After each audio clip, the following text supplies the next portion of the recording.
Hey World History, welcome to U3-L9, Alexander the Great. So your job, you're going to watch this ed puzzle and answer the questions. Questions I will ask you during the video today will be in blue text, so make sure that you answer those directly on the ed puzzle.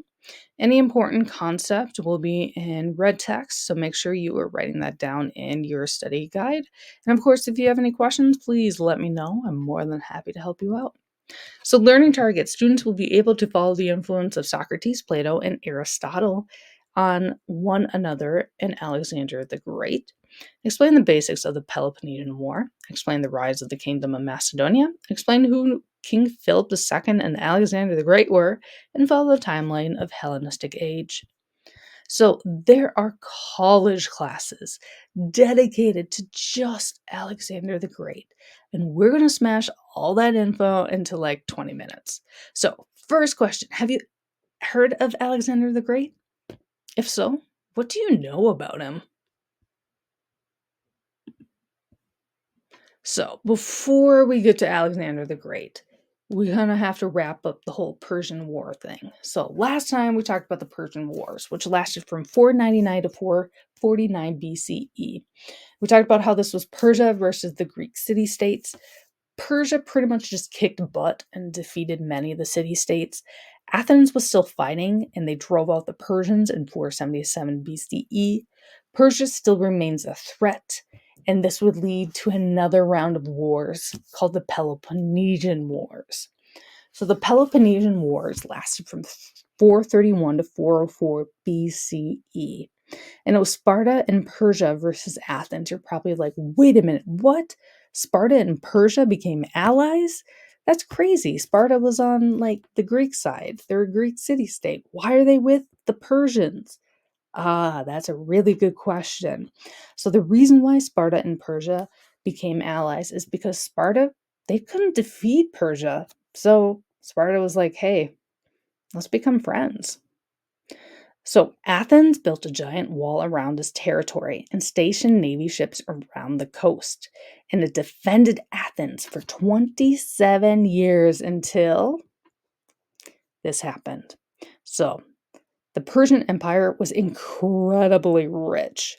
So they gave funding to the Spartan navy.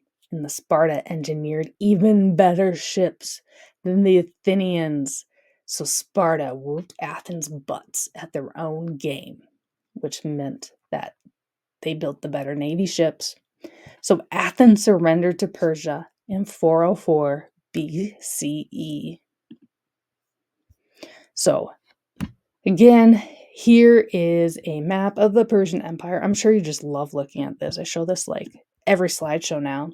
So again, goes all the way from India and now into Greece. So they have captured Athens. All right, so thanks to Egypt. So in 387 BCE, Persian Empire was getting too big to rule. So Egypt's people started rebelling against the Persian rule. And Persia sends military to Egypt to stop the rebellion. So here's a question for you. If the Persian military focused its attention on Egypt, where is the Persian military not at?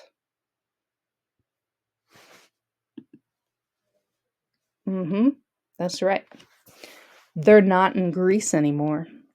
So let's talk about Macedonia. So the Kingdom of Macedonia is this kingdom that's located in northern Greece. So it's kind of this reddish color here on the map. And it gained military strength while Persia was in Egypt. So the Greek city-states had previously not seen Macedonians as Greeks, because remember, Greeks are super snooty. So King Philip of Macedonia, who ruled from 359 to 336 BCE, sought to change that. King Philip loved Greek culture, and he really wanted to fit in with the cool Greek cool kids. So, King Philip, he was a military superpower, and he created a new Macedonian phalanx. So this new phalanx had less armor and longer spears.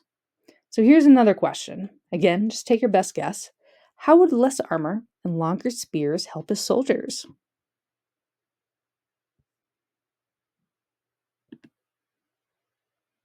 So it's easier to move with less armor or less weight, so they could travel quicker. They also had longer spears, which meant that there was less close range combat. There was also a mix of cavalry, which are soldiers on horses, and infantry, which are soldiers on foot. And he also invented catapults, so he could smash down walls and troops. So, again, here is a picture of what a Macedonian phalanx looks like.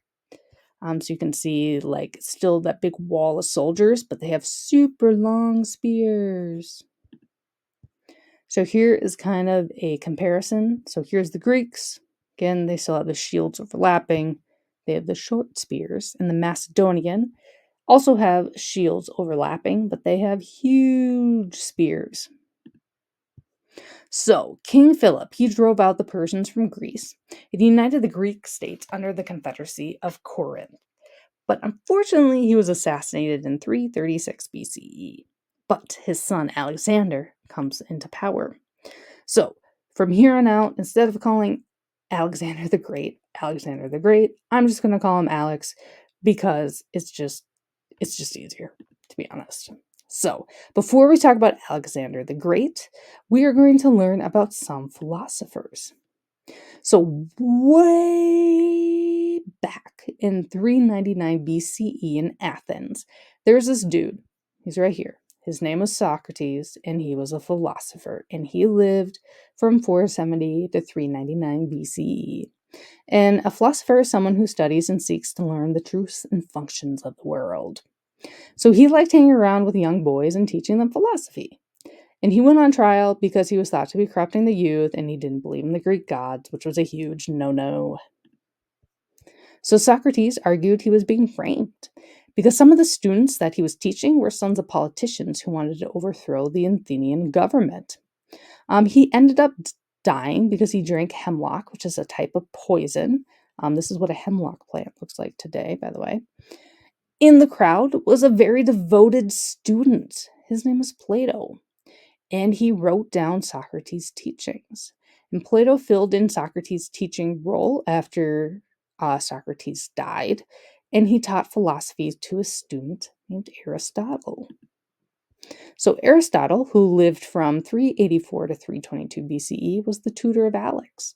He was chosen personally by King Philip, who was, again, Alex's dad, and he taught Alex politics, logic, poetry, physics, astronomy, zoology, and more.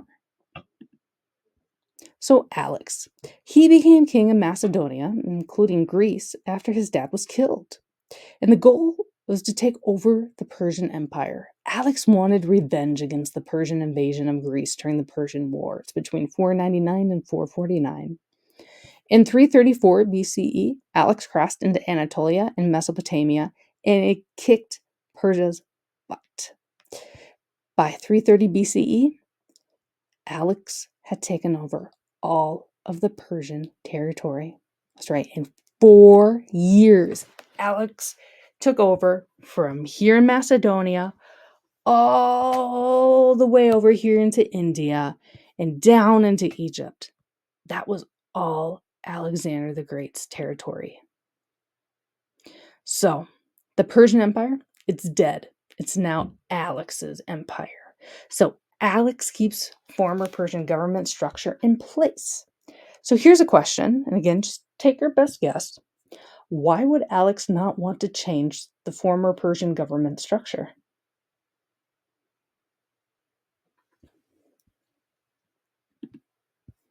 So, a change in government is in a vast area of land would lead to a lot of confusion, and this might spark rebellions.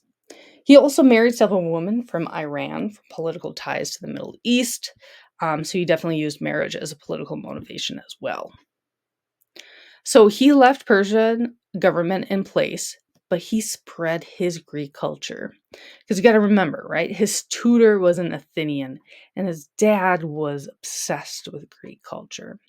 So Alex went on and he created Greek-like cities outside of Greece to spread Greek influence and culture. And Alex's spreading of Greek culture is called Hellenization. And we'll come back to the Hellenization in just a second. I got to get through a couple more slides before we talk about Hellenization. So Alex, he did not just stop at conquering just the Persian Empire. He also had military campaigns in Asia, going as far as India and stopping at the Indus River. Alex got injured by the Indus River, so him and his army decided to turn back. On his way back, he stopped in Babylon, but he died in 323. And it's really unknown if he died of like a natural cause or if he was assassinated. And get this, he was only 32 years old when he died. That's right, 32 years old, and he had that big of an empire. And he had no clear successor to the throne either. So, again, to put it into perspective, this is what Alexander the Great inherited from his father. And all this purple here is after his conquest 12 years later. Pretty crazy. All right, now we'll talk about Hellenistic age. So the Hellenistic age was from 323 to 31 BCE. So it's lasting a little less than 300 years. It started with the death of Alex and lasted until the Roman Emperor Augustus Caesar, which we'll talk about in Unit 4. It occurred in Northern Africa, Western Asia, and Southern Europe. Art, literature, libraries, universities, language, government structure, influenced by Greek culture. Major cities were named and modeled after Alex. Athens became a giant museum and tourist destination, just kind of like it is today. So Alexandria, Egypt. Can you guess who the city is named after?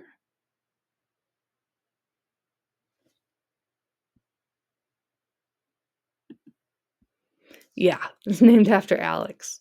So Alex modeled the city before his death and was located on the western branch of the Nile and Mediterranean Sea. It is a major city in all of the Mediterranean, Africa, Europe, and Asia, and it had a population of about 500,000 people. So, this is a lot to write. Feel free to summarize it or, copy and paste this into your notes. So, Alexandria, Egypt. It had museums of Greek art and Alex's history.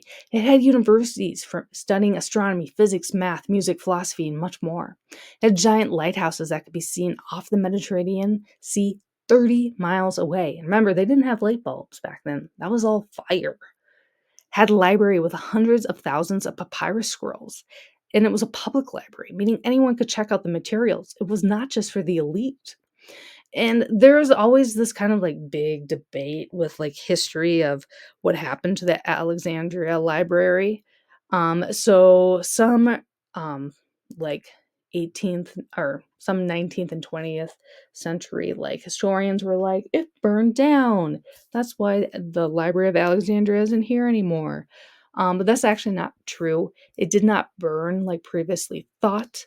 What happened is that a lot of the materials were scattered around the Mediterranean. The building was neglected and it was just reduced to rubble over time. Another really important thing was religious freedom. So Jews were able to have their own governing bodies in Alexandria, Egypt. All right, so Greek influence, Alex's legacy, and combining of territories would pave the way to the Roman Empire. So let's wrap this up. Today we learned about the Peloponnesian War, Macedonia, King Philip, Socrates, Plato, Aristotle. Do you get my little acronym there? Get it? Socrates, Plato, Aristotle. That's the list of order that they were alive. It's spelled spa, like this cat in a spa. I like cats. Anyway, Hellenization, Hellenistic Age, and Alexandria, Egypt. So next up, we're going to do U3-L10, Ancient Greece video choice. And then after that, there's an optional but very highly recommended to do the review Kahoot before taking the test, and then take the Unit 3 test. If you have questions, you want to learn more, email me. I'm more than happy to help you out. All right, thanks for watching. Bye.